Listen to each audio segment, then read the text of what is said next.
থিতাম আইরে দ্রৌপদী দিদির ঘাটে তো আনন্দে গেল আমি মনে মনে ভালোবাসি কিন্তু আজ পর্যন্ত মুখে কিছু বলতে পারি না তাই আর এই মাছ ধরার নাম করে এই দিঘির ঘাটে চুপ করে থাকবে কাঠ বলাতে আর বুকে সাহস মনে দোল নিয়ে এই দ্রৌপদীকে বলবো আমি তোমাকে ভালোবাসি। নকল তো দেখতে এলাম মেয়েরা দিঘির ঘাটে জল নিচে গা দিচ্ছে আর তুই লুকিয়ে লুকিয়ে কি দেখছিস?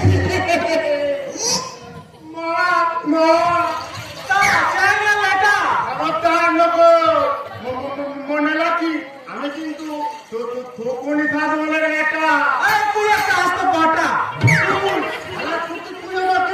শুধু পাটা বলেছি সুর বেলা তো কিছু বললি রে আল বলতে হবে না কেন? আমার প্রথমটাই ভালো আমার বাবা বলে পা পা পা পা পাটা আরে মায়ের ভোলা দিস না কথা লুকো আমাকে ছেদা বলবি নি তোরা কি বলে ডাকবো চাঁদু? মনে রাখিস আমার নাম থিদাম ওই খারাপ নামে ডাকলে কোন মেয়ে আমার দিকে ঘুলেও তাকাবে কে বলেছে?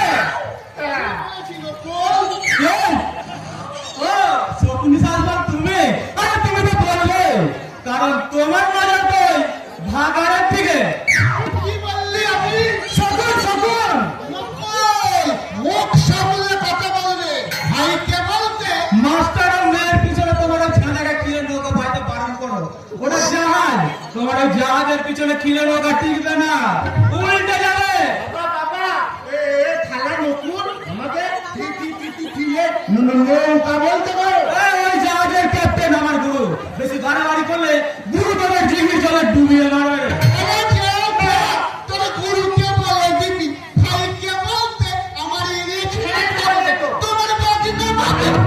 আচ্ছা সালা চশম ফোট ছেড়ে না, তোদের ভাগ্যে বহু কষ্ট আছে। ঠিক আছে এই দুঃশাসন বাবুকে বলে তোদেরকে ইঞ্জিনিয়ার মারতে পারি ভাইকে বলতে তোমার দুঃশাসন বাবু খাটলে পয়সা পায় আর না খাটলে উপোস যায়। এইরকম মাতাল, কিন্তু সে বেতাল নয়, সে এই গায়ের মেয়েদের সম্মান করতে জানে। তাই তোমাদের মতো পয়সার লোভে সে দুঃশাসন দত্তের পায়ে তেল মাখায় না। ওই তো গুরু বট গাছের তলায় শুয়ে আছে। গুরু আমি আসছি, গুরু গুরু ভাইকে বলতে মাল খেয়ে বেহুশ দেখতে গেছে গুরু ভাইকে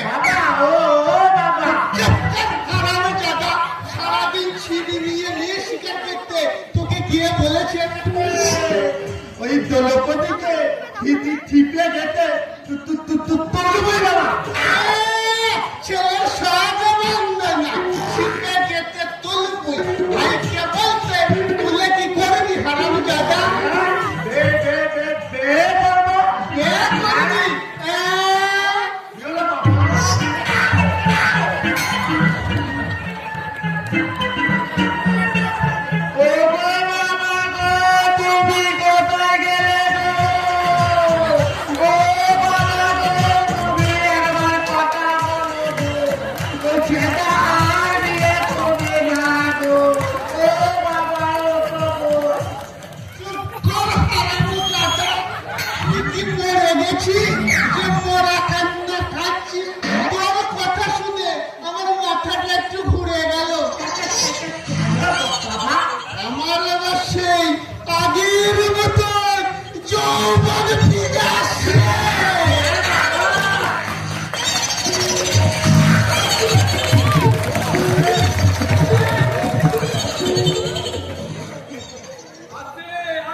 বড় চাকরি নিয়ে গায়ে ফিরে আসছে।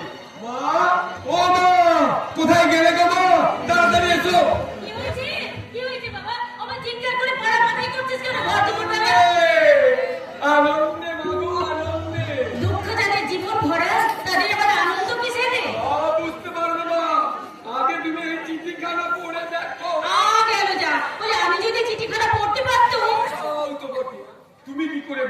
চিঠির মানে। মা, হ্যাঁ আমাদের সূর্য হ্যাঁ মস্ত বড় চাকরি নিয়ে গায়ে আসছে। কি বলি? আমার দুর্য তো চাকরি পেয়েছে। আমি বলছি কি মা, ওই টেস্ট মাস্টার বললো, যুধিষ্ঠির তোমার টেস্ট সার্থক হয়েছে, তোমার ভাই এগ্রিকালচার অফিসার হয়েছে। কি কাজ করলে? আরে ধুর ছাড়া, কি বাবা সত্যি উচ্চারণ রে বাবা, উচ্চারণ রে না। ভগবান এতদিন তুমি আমার মুখ তুলে চেয়েছো ঠাকুর। তাই কি হবে মা, কার ভাই দেখতে হবে তো। আমি দিনদাস শুধু ঠাকুরকে ডেকেছি। ঠাকুর ঠাকুর আমার ভাইকে তুমি মানুষের মতো মানুষ করে দাও, ওরা যেন মাথা উঁচু করে বাঁচতে পারে। ঠাকুর তোর মতো দাদা যে সংসারে অবিচল, ভাইকে লেখাপড়া শেখাতে তুই নিজেকে নিঃশেষ করে দিয়েছিস। ও কথা বলো না মা, ও কথা বলো না, শত শতের কথা তুমি অন্তত বলো না। জ্ঞান হওয়ার পর থেকে আমি জেনেছি দুর্য আর অর্জুন আমার ভাই, আর তুমি আমার মা। যুধিষ্ঠির, ওকা ভগবানের কাছে আমি গাই মনোবাক্যে প্রার্থনা করি বাবা, আমি যেন যুগ যুগ ধরে তোর মতো সন্তানের মা হতে পারি। তোমার মতো মায়ের সন্তান হয়ে এই পৃথিবীতে আসতে পারি। ওকা তার মায়ের অধিকার নিয়ে তোকে একটা কথা বলবো বাবা। আমি বলছিলাম কি এবার তুই একটা বিয়ে করে ঘরের লক্ষ্মী নিয়ে আয় বাবা। ইয়ে হ্যাঁ কি হলো খোকা, বিয়ে করবো শুনে আমার করে হাসছিস কেন? বিকেল হয়ে গেছে মা, বিকেল হয়ে গেছে। বিকেলে কি ভোরের ফুল ফোটে? ফোটে না মা, ফোটে না।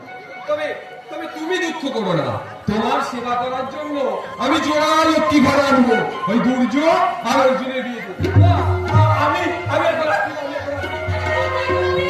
ওই চাচিদের ডেকে ডেকে বলবো, কি বলবি? ওরে আমার ভাই দুর্য মস্ত বড় অফিসার হয়েই গায়ে আসছে, আর তোদের কোনো চিন্তা নেই। সুখা মৌসুমি জলের জন্য আর তোদের ফসল নষ্ট হবে না। তুমি বলো স্বাভাবিক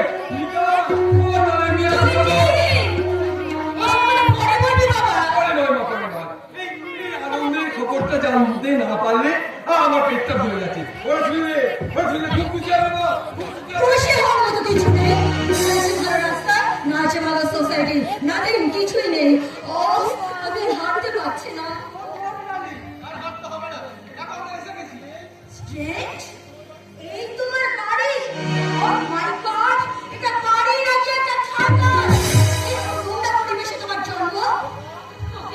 তুই এসেছিস বাবা, তুই কতদিন পর বাড়িতে এসেছিস? আয় বাবা আয়, আমার মুখে আয় বাবা।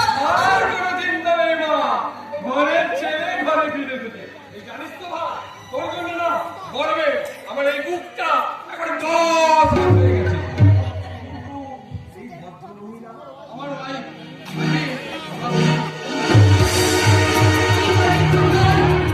তুই বিয়ে করেছিস?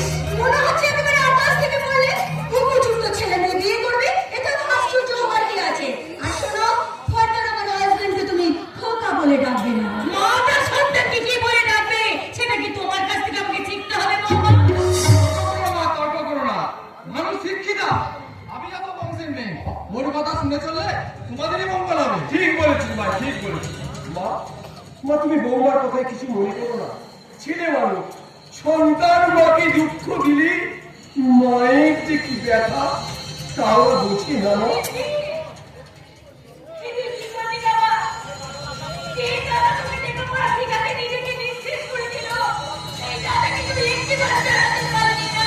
তোমার বেলা না মা, না মানে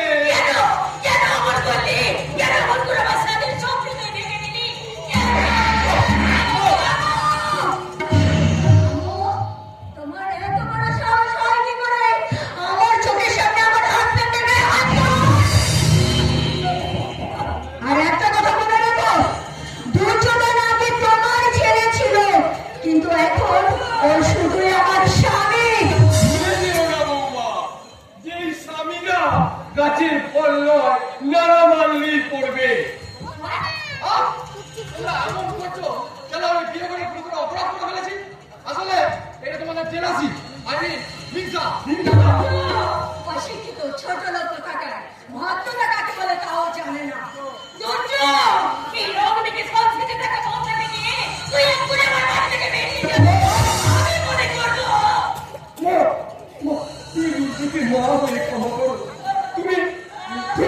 আমাদের সংসারের বটবৃক্ষ। তোমাকে তোমাকে যে অনেক ঝড় বৃষ্টি সহ্য করতে হবে না, অনেক অনেক অনাশ্রয়ীকে তোমার স্নেহের শীতল ছায়া আশ্রয় দিতে হবে না। সন্তানের ওপর অভিমান করা তোমার তোমার কি সাজে না?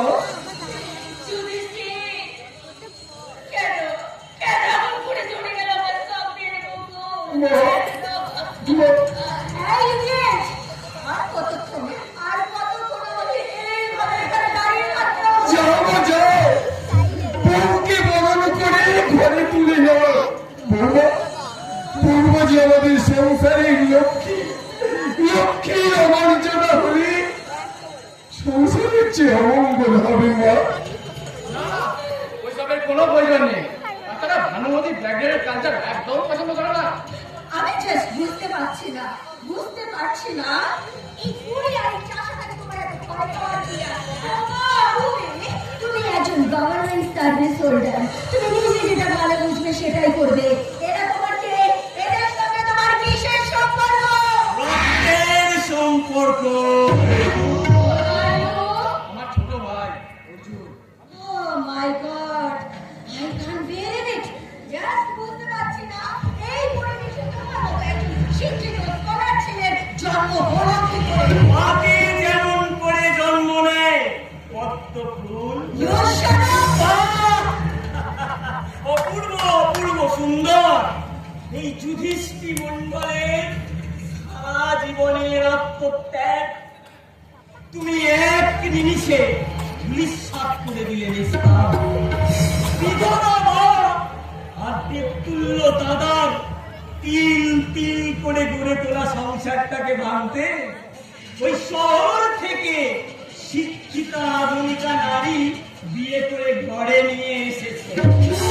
তার চোখে রঙিন চশমা, ঠোঁটে আধুনিকতার লাল রং, আর পায়ে হিলতোলা জুতো পরে শাশুড়িকে বলছে বুড়ি, ভাসুরকে বলছে চাষা। ভাঙা কুলো, এই তোমাদের কাছে ভদ্রতার প্রত্যাশা। দুর্যোধন! তুমি কি আমাকে এইভাবে অপমান করার জন্য বিয়ে করে নিয়ে এসেছো? মনে রেখো দুর্যোধন, আমার বাবা নগদ 1 লক্ষ টাকা দিয়ে তোমাকে কিনে নিয়েছে। অতএব তোমার গলার বগলে ফেলছে থাকে তোমার বইয়ের হাতে 1 লক্ষ টাকা মেজদা।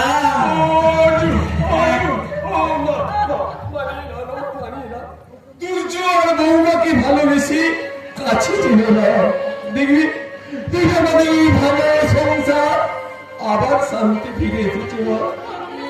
ভানুমতি যে এবারে বউ হয়েছে তা তোমাদের 14 পুরুষের ভাগ্য বলো। মেজদা, ওই সুদূর কাশ্মীর থেকে আপেলের চারা এনে ওই বাংলার মাটিতে বসালে আপেল হয়তো ফলবে, কিন্তু ওই কাশ্মীরের আপেলের স্বাদ আমরা কোনোদিনও পাবো না। আমরা কোনোদিনও পাবো না। কোনোদিনও পাবো না। অর্জুন আমাকে অপমান করে না। ঠিক আছে, এবার আমিও দেখবো কার টাকায় কি করে এই সংসারটা চলে। আর আমি তোমাকে বলে যাচ্ছি 1 মিনিট, জাস্ট 1 মিনিটের মধ্যে তুমি যদি আমার শোয়ার ব্যবস্থা না করো, তাহলে এই মুহূর্তে তোমাদের এই কাজ গায়ে বুকে লাথি মেরে আমি কলকাতা ফিরে যাব। ডুমুরের যেমন ফুল হয় না, সাপের যেমন পা হয় না, তেমনি ছোট লোক চাষারা কোনোদিন মানুষ হয় না। প্লিজ, ছি ছি মা, ছি। আর তোমার আসলে এরা সবাই মিলে আমাকে অপমান করে এলো। যা সত্যি তাই বলছি, এরপর থেকে তোমাদের সঙ্গে সম্পর্ক রাখা আমার পক্ষে সম্ভব নয়। কারণ আমার কাছে মায়ের চেয়ে ওই বউ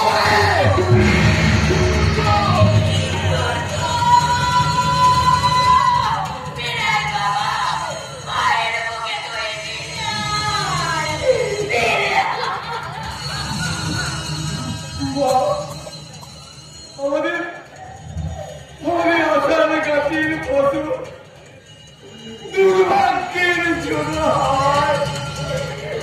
মাটিতে ঝরে পড়েছে মা। তোমার সামনে দেখা তোমার আর এলো না মা। সুখের সূর্য আর উঠবে না মা, আর উঠবে না।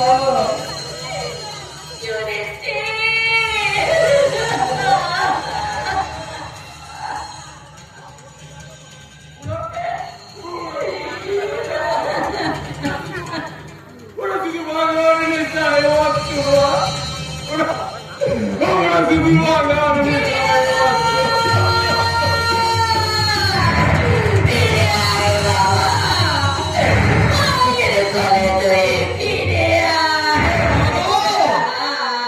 তোমার রক্তে গড়া তোমার আপন সন্তান পর হয়ে গেছে মা, পর হয়ে গেছে। সে আর ফিরবে না মা গো, সে আর ফিরবে না। সময় ঝড় উঠেছে ঝড়, তোমাদের সুখের আকাশে উঠেছে দুর্ভাগ্যের ঝড়। আর সেই কাল বৈশাখী ঝড়ের তাণ্ডবে ভেঙে চুরমার হয়ে যাবে তোমাদের এই সুখের সংসার। ঝড়ের হাওয়ায় শীর্ণ পাতা কোথা থেকে কোথায় উড়ে যায়। লিখেছে নিয়তি তার কপালে কি সে তো কেউ জানে না। ঝড়ের হাওয়ায় শীর্ণ পাতা কোথা থেকে কোথায় লিখেছে নিয়তি তার কপালে কি সে তো কেউ জানে না।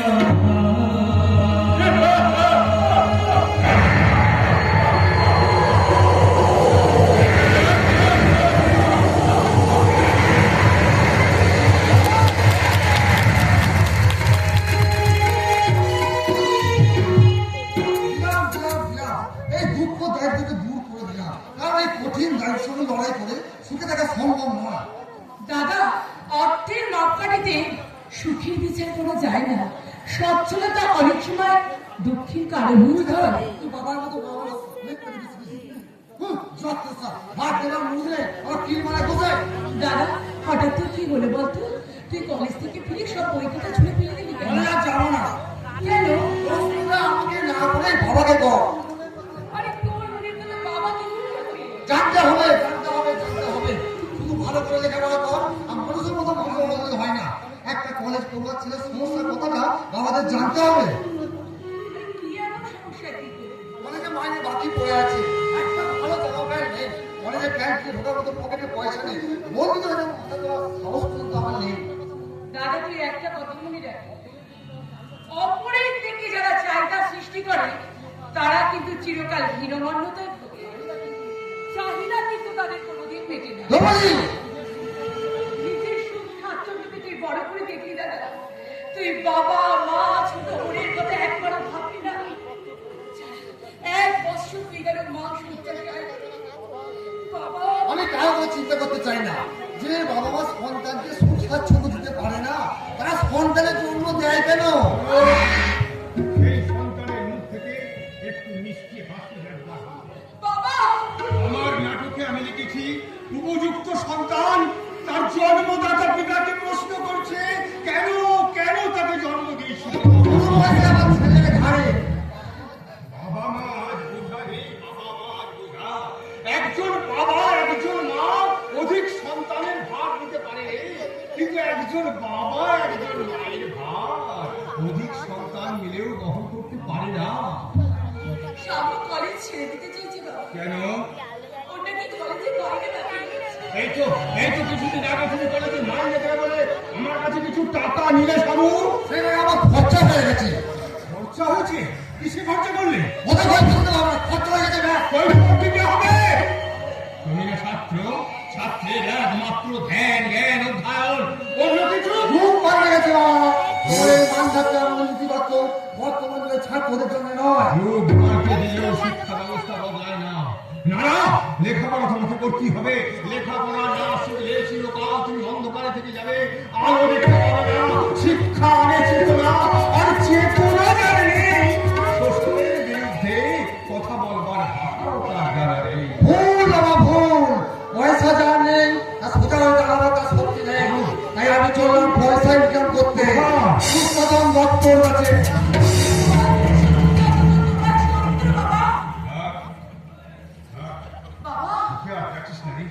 জানিস না, ও আর খেতে না। পাখির ছানা যখন ছোট থাকে, যখন সে নিজে একটু একটু করে খেতে শেখে না, যখন একটু একটু করে উঠতে শেখে, তখন সে আর বাবা মায়ের কাছে থাকতে লাগে। সে উড়ে যায় অসীম শূন্যে, অজানা আকাশে, দূর দেশে উড়ে যায়, আর সে ফিরে আসে না রে, আর সে ফিরে আসে না।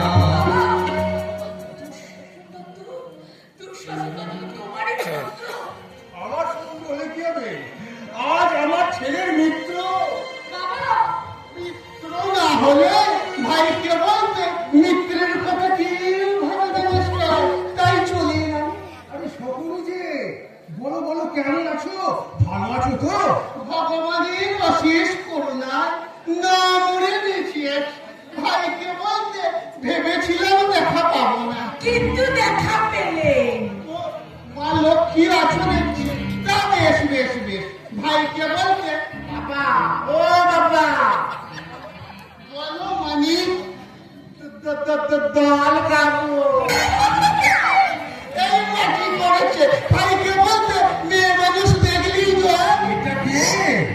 আমার ছেলে। ও ভাইকে বলতে 5টা নয় 10টা না, আমার একমাত্র ছেলে। বাবা তুমি লোকের সামনে ওই খালার নামটাই ডাকতো, ভুল হয়ে গেছে বাবা, ভুল হয়ে গেছে। ভাইকে বলতে শ্রী সিদা। দিদা আমার বাবার নাম ইফান। চক্কর হারানো যাবে, আমি বেঁচে থাকতে ইচ্ছা। খুলি খুলি খুলি থাক। তা বলো, আমার বাড়িতে কি মনে করে? আপনাকে কন্যাদায় উদ্ধার করতে এসেছি মাস্টার। তা পাত্রটি নিশ্চয়ই তোমার ছেলে। না না না না না না না, ভাইকে বলতে ছাদা এখনো ছোট, যদি আমাকে পছন্দ না হয়। আপনি বিয়ে করতে আছি তাই তো?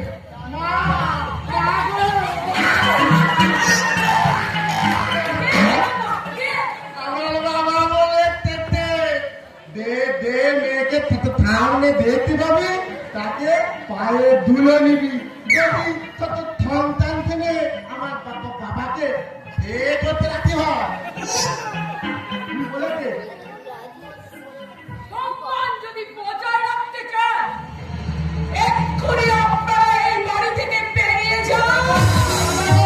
মাস্টার, তুমি মেয়েকে দিয়ে আমাকে অপমান করাবে। তোমার না করলে তো তোমাদের জ্ঞান ফিরবে না। তোমরা অহংকারের জন্য দিনকে রাত করে করো, আপনার কুসুম শব্দ রাখো, কিন্তু মনে রেখো সেই শব্দ কিন্তু তোমাদের কোনদিন পূর্ণ হয় না। এক পাক হতে যাওয়ার বয়স হয়েছে, বিয়ের বিরুদ্ধে বসার জন্য এত উদ্বেগ করছে। ঠিক আছে, আমারও নাম সকলি শাসমল। তুমি মেয়ের বিয়ে কি করে দাও, আমিও দেখবো মাস্টার। এই অপমানের প্রতিশোধ যদি নিতে না পারি, আমার নাম সকলি শাসমল নয়, এই বলে গেল। চলাই ছেটা কুকুরের অভিশাপে গরু মরে না। আপনার লজ্জা হচ্ছে? তা বৃষ্টিকারী ও গুরুজনের মতো মানুষ কোথায় নেবে? এটা আমরা কোন যুগে বাস করছি বাবা? কলিযুগে মা, কলিযুগ। ও কলিযুগ, তাই কবিতায় ভগবান শ্রীকৃষ্ণ বলেছেন, পাপে পরিপূর্ণ হয়ে যাবে ধারাম। এই সেই চরম মুহূর্ত।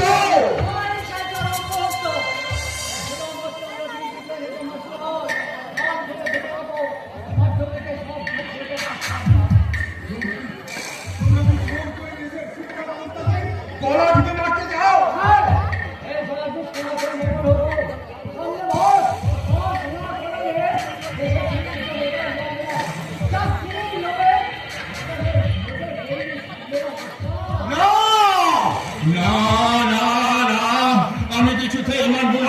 আমি কিছুতেই মানব না ওই রাজনৈতিক নেতা দুঃশাসন দত্তের কথা, আমি কিছুতেই মানব না। আমি একজন শিক্ষক, আমি মানুষ তৈরি করার কারিগর। অশিক্ষিত মানুষকে শিক্ষার আলোয় নিয়ে আসাই আমার একমাত্র ব্রত। আমি রাজনৈতিক নেতা দুঃশাসন দত্তের কথা মতো আমি দেশের শিক্ষা ব্যবস্থাকে হাতে হাতে বেচতে পারবো না, কিছুতেই না।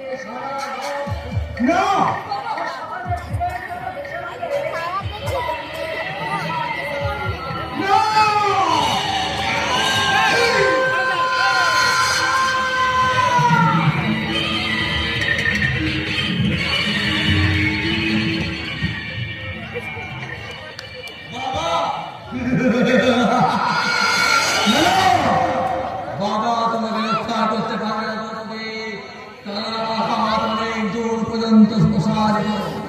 শ্রীকৃষ্ণ তো ছোট বলো বলি আর কার ক্ষমতা নেই এই অঞ্চল প্রধান দুঃশাসন দত্তের মুখের হার কেড়ে নিতে এগিয়ে আসা। আছে তো সুশীল বাবু, আছে। আপনার সামনে এগিয়ে আসার সাহস আছে। কার এত দুঃসাহস? যারা যুগে যুগে এসেছে তারাই আসবে। আমরা প্রতিরোধ করবো। পানির মধ্যে কোনো সুন্দরে প্রতিরোধ করা যায় না দুঃশাসন বাবু। বিপত্তি অতিক্রম করে তারা ছুটে আসবে কৈফিয়ত চাইতে। কিসের কৈফিয়ত? এই বিচারের কৈফিয়ত, বঞ্চনার কৈফিয়ত। দুঃশাসন বাবু, ফাঁসির দড়ি কিংবা বন্দুকের গুলিকে তারা ভয় পায় না। ভয় পায় না মহাজনের মাটি কিংবা জমিদারের লাঠিকে। কিন্তু আপনি হঠাৎ এলাম আপনার কাছেই এলাম। আমি জানতাম আপনি আসবেন, তবে এত তাড়াতাড়ি যে আপনি আসবেন সেটা আমি বুঝতে পারি। আমি বুঝতে পারিনি আপনার মতো এই সক্ষম ব্যক্তির মুখোশে হারালে এমন অন্য কাজ করার হয় কি? কি বলছেন আপনি? আমি বিশ্বাস করছি না। বলছে আপনার এই পুরোনো দেশ ফাইলটা, আপনার বিরুদ্ধে অনেক অভিযোগ আছে। অভিযোগ? Yes, Mr. দুঃশাসন দত্ত।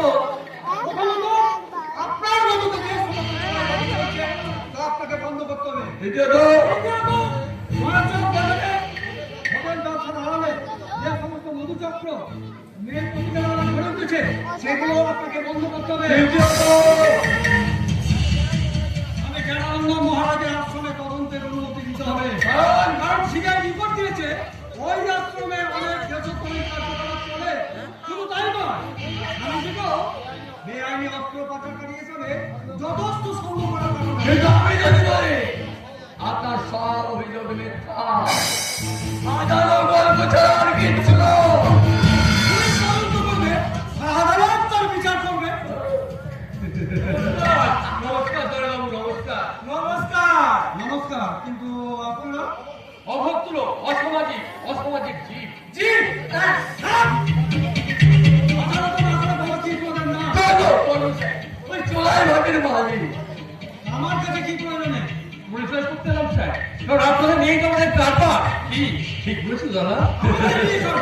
আরে বাবা, চোখ একবারে কবরে তুললেন দেখছি, এমন ভাব দেখাচ্ছেন যেন কিছুই জানেন না।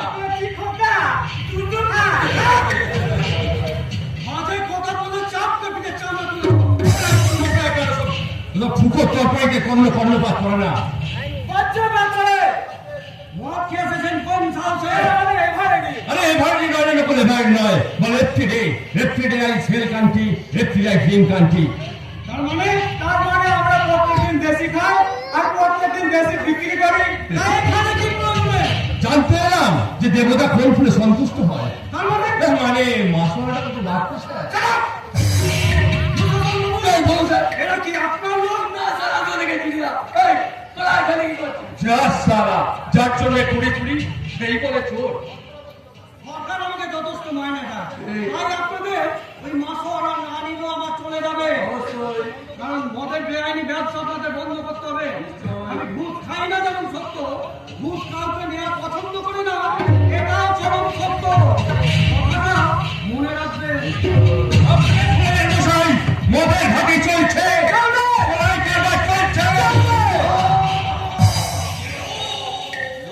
অফিসার বীরেন্দ্র সেন, বড় বেশি উঠতে শিখেছ, কিন্তু কিন্তু রাজাকে বন্ধ করতে হবে। কি করে কি করে? আগে তুই বাবা পরের জেল খেটে। আগে 5 বার বাবু তোকে যে আর একবার জেলে যেতে হবে বাবা। তোমার হয়ে নকুল আর এক কোনো ছেলে থাকবে না। না বাবা, তোর আবার কি হলো? তুমি সারা পরের মাথায় ক্যাটেল থেকে খোয়া খাবে। স্বর্ণ কি পেয়েছি তোমার কারবার চালিয়ে, তোমার ব্যর্থতা নিয়ে কি পেয়েছি? সারা জেল খাট পাবলা আর বুড়া বুড়াকে তুমি ওসব চলবে না। দিন বদলে গেছে, নেতাদের বুদ্ধি আমরা ধরে ফেলেছি। আচ্ছা, আমি এতক্ষণ বুঝতে পারিনি। দুধ কলা দিয়ে আমি কাল সব তুলেছি। এজন্য হলেও অকৃতজ্ঞ মানুষ নয়। কেন আজ আমরা মদের ব্যবসায়ী? কে করেছে আমাদের মদের ব্যবসায়ী? কার স্বার্থে আজ আমরা সমাজ বিরোধী? স্বর্ণ তো অসময়ের জন্য সময় দেখে। কিন্তু সময় কেউ আমাদের দেখে না। তাই আজ থেকে তোমার কাছে না থেকে আমি এই আশ্রমেদের ঘোড়ায় ছেড়ে গেলাম আলোর পথে। সেখানে সুখ না পেলেও শান্তি আছে। বাঁচার জন্য অর্থের প্রাচুর্য না থাকলেও মরার মতো সত্য আছে। চোখ লাগাবে না বলা হচ্ছে, চোখ লাগাবে না। তাই আজ থেকে তোমার চাকরিতে নাচবে। বলাই রাখুন, যদি মানুষ হয়ে বাঁচতে চাস তো এখান থেকে চলে আয়। এখানে থাকলে অসমাজের সমাজ বিরোধী হয়ে যাবি। চল তাড়াতাড়ি চলো। বীরেন্দ্র সেন, রাতারাতি পুলিশ ডিপার্টমেন্টে সাধুতার ঢেউ বয়ে দিয়েছ, কিন্তু তুমি জানো না পুলিশ কনস্টেবল থেকে কমিশনার সবাই চাঁদের জুতো খেতে বেশি পছন্দ করে। তাই তুমি না চাইলে তোমাকে সরে যেতে হবে।